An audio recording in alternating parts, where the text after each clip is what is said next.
All right, so now we have the edges according to what separates one surface from another. Now we need to take each individual edge, put a nav mesh on it, and align that nav mesh to the surfaces, to the angle between them, and to the width of it. So we need to be using, we're going to be using vectors for positioning. We're going to be using normals and averaging them. We'll be correcting our normals finally. And then we will also be using quaternions to basically look. I forget the exact function. We'll get to it in a minute. Anyway, so to begin with, I have this other script here. Connect surfaces on edges. It's NavMesh Builder or NavMesh Builder 4. It's got the same information, the 6 surfaces, the mesh filter that's on it, but it has this Add Objects and Cleanup button. So if I click Add Objects, it gets child objects. If I get Cleanup, it removes them.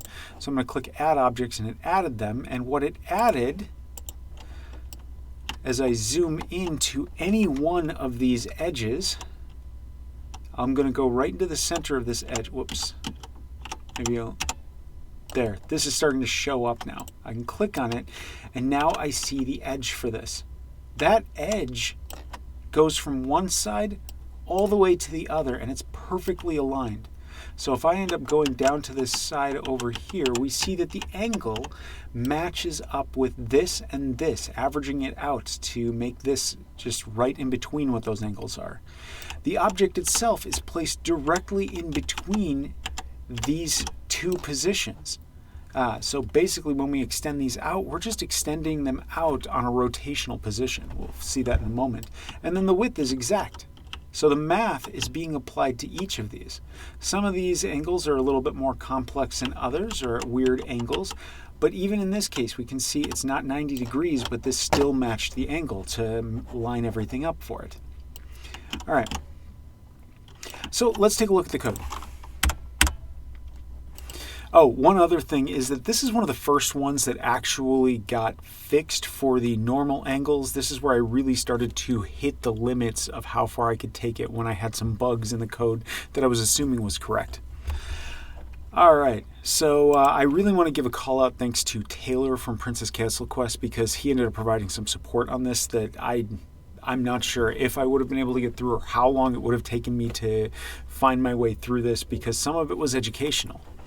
All right, so let's go on with this. So this has all the nav meshes. It is NavMesh Builder 4. Let's dive into the code. All right, so same as the other ones, we've got a triangle, but we've got a new function in here, or property, that gives us the center of the triangle. That will come into play later, but it's basically adding all 3 positions, dividing by 3 to get the average of them. All right. Next, we also have transform points in here, which we had in there from the last one. And then we also have shares border, which has not changed. All right, so the next thing is, I'm going to skip add things for a second. And I'm going to go over to onDraw gizmos. So when we're drawing the lines, we've been creating the triangle, or we've been detecting the triangles. Actually, do we even need to get the triangles on this one? Oh yeah, we create the triangle, but we don't even bother to put the normal in this time. So there's no normal in there, and we actually figure that out separately. We set it out afterwards because we have to transform the points that we put into it into their world space position, and then we can get the normal from them. So here we are getting the normal. And then finally we do our surface check at that point. Now, did I have to make a change to surface? Let's go check. No, that still operates the same. All right, I have this off, but I don't think I use it. The off, that was an offset for, or an offset that I used for making the lines thicker, but I'm not using it, so I'm going to get rid of that. Okay, so we're creating our new set, our new set of triangles, which is just the positions, the normal, and the surface, and the positions have all been transformed. Now, I'm drawing lines as we get into here and I go through this. I'm drawing the lines, but I'm adding more lines. This was part of the work that Taylor was helping me out with. By one of the early things is just if you're brute forcing your math, trying to come up with ways to make things work, even ways that you don't necessarily have any reason to believe will work, but you're just trying things, get more visuals out there. add more gizmo lines just to see what the gizmos are saying it should be doing, to kind of see, does this look right? So we added more. One of the things is we have the tri-combo normal. What is a tri-combo normal? It is a combination of the normals from the two different triangles. That's where we're effectively getting these two edges, this triangle that would be over here and the one that would be over here, and we get the combination of them to give us this normal coming off the edge. We also have the normal coming off of the triangles themselves. So when you're looking at this, you see a little red triangle, a little red line there that's following the normal of that one, and this one over here, and another one over here, and another one over here, etc. All right, so we're drawing the lines, and we got the tri-combo normal, but that showed us right there that this works. We got the line in the direction that we wanted to, at the position we wanted to, right in the middle of this line from here to here. Or this one that's a little hard to see is also from the middle from here to here. All right, so now we get to the add things, because there's this add NavMeshLinks where we add the NavMesh link, and then, we only do it when add things is set. And once we're done going through all of these, we set add things to false. So what's the reason for that? Basically, I'm still using onDrawGizmos selected, and I'm going to use it to actually add objects, which is kind of an odd place to start adding objects, but all of the code has been figured out to identify where these things are supposed to go inside of here where we're drawing the lines. Ideally, I would be separating this out, and so onGizmos would be reporting debug information post the actual process, not being the actual processor for the lines. However, it's a proof of concept. Whatever. So then I added a button, add objects, and that would say add things equals true. So if I click on this and the onDrawGizmos selected runs again, it's going to add the NavMesh links when it does. And when it's done, it turns that off, so it only does it once, only when I call for it. All right, add NavMesh links. This is the real work of this. So over here, and I have to remind you that we are going to run into an issue with this one that we will end up having to have another video to resolve. Okay, so over here, the first thing we do is create a game object. This is the game object, and I'm putting in the vector 1, vector 2 positions of those edges because it's kind of unique. And so when I look at this, and I'm looking inside of this actual name, even though it uniquely identifies each one, these numbers don't make that much sense by just looking at here to understand visually what that means.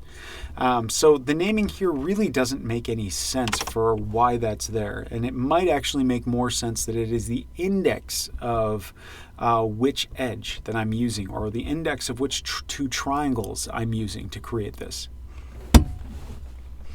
All right. So anyway, so that doesn't matter. I'm actually just going to take it away. All right, now I'm setting the transform. Who's the transform? Or who's the parent of this object? And as you can see, that is the object itself. So it's going to contain it all. That way the cleanup script can just say, go through every one of the children and destroy them. Next, we are going to get a link to we're going to create a component. We're going to add the component NavMeshLink. We aren't doing anything with it quite yet, but we are now setting edge center to be directly in between the two vector 3s that came into here.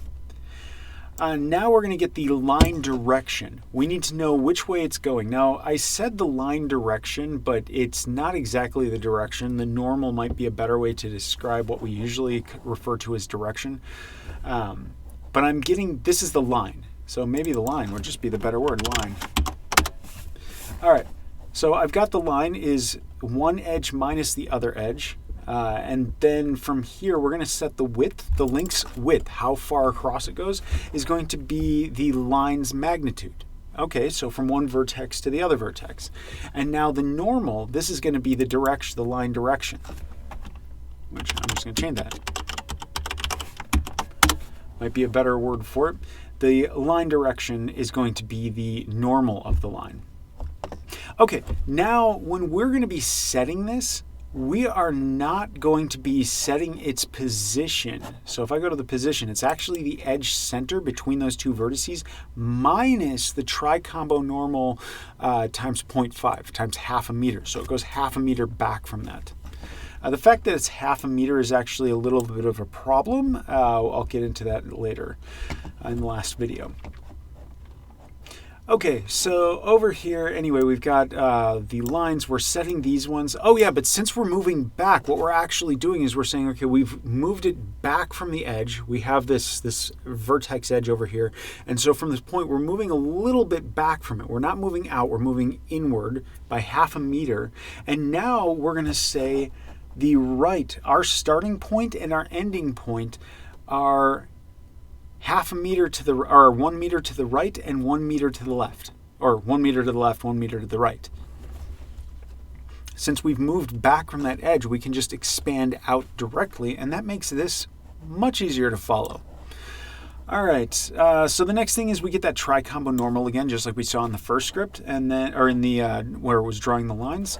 And then we're going to set the rotation, which is going to be the quaternion look rotation, which is our following our line direction and the tri-combo normal. So the line direction goes directly along the line, and the tri-combo normal is heading away from it. So we actually get the change, the full change in looks that we want with the quaternion. That was one of the elements I was missing when I was first trying to do this, aside from the fact that my normals were off, and I was missing a couple points, like sequencing my triangle in the right order in order to get that. So when I was sequencing it, what it should be is 1 minus 0, where I'm getting the cross product. I need 1 minus 0 and 2 minus 0 for the two items going into cross product. And I don't remember the order that I had, but I put something else in there. I think I put 0 minus 1, 1 minus 2. Anyway, but that was wrong. The first, whatever I had in the first scripts were wrong, and this one is correct. Okay, so I set the look rotation, and then I set its position. That effectively does it. That ends up giving us all our positions. So what's the problem? Everything looks like it's lined up. So, and it is. Let me hit play, and I'll show you what the problem is, because this you really don't see until you get to load testing on this. So I've got 1,097 objects here. I'm going to hit, let's hit R, which is the button to make them run. And they should have access to get anywhere on this ship. What are we seeing here? We are seeing a queuing on the edge. Wait, a queue on the edge. Why are we getting a queue on the edge? These things can come through all over the place. And look, they are. They are coming down from wherever. But I'm just starting to tap the next button. What we're also seeing is that only one is crossing at a time. That is, I really hope that that is just a mistake, that is something part of the fact that this is experimental, that it's not completed yet. But there is a really good chance that the way this was designed was purposefully intended just for kind of that single character focused game, or like an RPG where you only have a couple characters that you're really paying attention to. Not an RTS, where especially with a lot of units, where you might have a couple hundred units trying to cross over the border at the same time.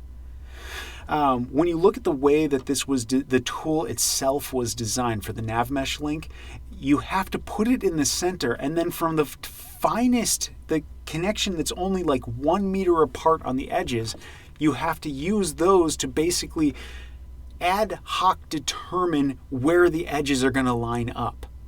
Now, if it's for a small space where only a few characters might be able to go through at a time, you probably would never even notice this. But in this case, you absolutely notice it. It does not work. All of these units are fighting, trying to get over, and it's going to take a while. And now they finally did. They finally did. Of course, there's a little bit of a queue happening at the next one, and now they're finally over. That took way too long. So what is the solution to this?